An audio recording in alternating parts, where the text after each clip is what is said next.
İllik 2 milyon ton istehsal gücünə malik isti-briketlənmiş dəmir zavodu layihəsi üzrə mühüm mərhələlərdən biri uğurla başa çatıb. Layihə üzrə bank təyinatlı texniki iqtisadi əsaslandırma sənədinin hazırlanması yekunlaşdırılıb. 2029-cu ilin sonunda istismara verilməsi planlaşdırılan zavodun ümumi kapital xərcləri təqribən 800 milyon Amerika Birləşmiş Ştatları dolları həcmində qiymətləndirilir. Müəssisənin ölkənin ümumi daxili məhsuluna təqribən 1 milyard Amerika Birləşmiş Ştatları dolları həcmində töhfə verəcəyi, həmçinin təxminən 1600 yeni iş yerinin yaradılacağı gözlənilir. Zavodun Qərb Sənaye Parkının Şəmkir rayonuna aid hissəsində inşası nəzərdə tutulub.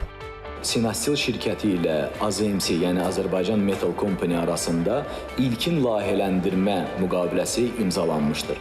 İlkin layihələndirmə müqaviləsi əsasında təxmini 9 ay ərzində bu layihənin ilkin layihələndirilməsi həyata keçiriləcək.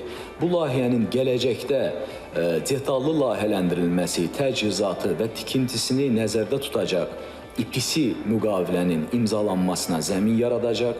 Həmin müqavilənin daha dəqiq dəyərinin və texniki tapşırığının formalaşmasına dəstək olacaq. İsti-briketlənmiş dəmir ümumi 3 mərhələli emal prosesinin ən belə deyək, həcmcə və maliyyə baxımından ən ağır hissəsidir.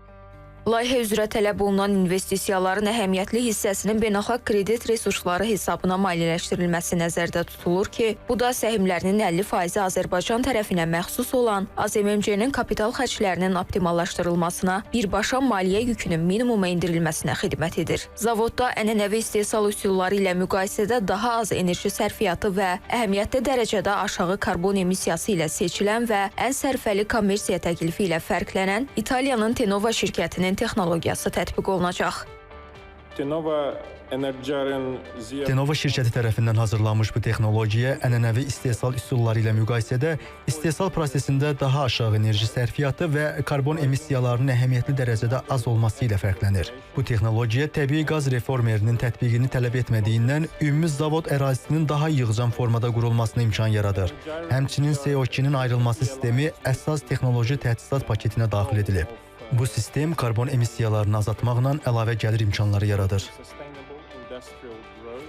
Qeyd eləyək ki, AZMMC şirkəti zavodun maliyyələşdirilməsi, layihələndirilməsi, tikintisi və istismarının təşkili məqsədi ilə ötən il Daşkəsən Dəmir Filiz MMC və Qazaxıstan şirkəti tərəfindən təsis edilib. Ləman Bayramlı, Anar Ağazadə, İTV Xəbər.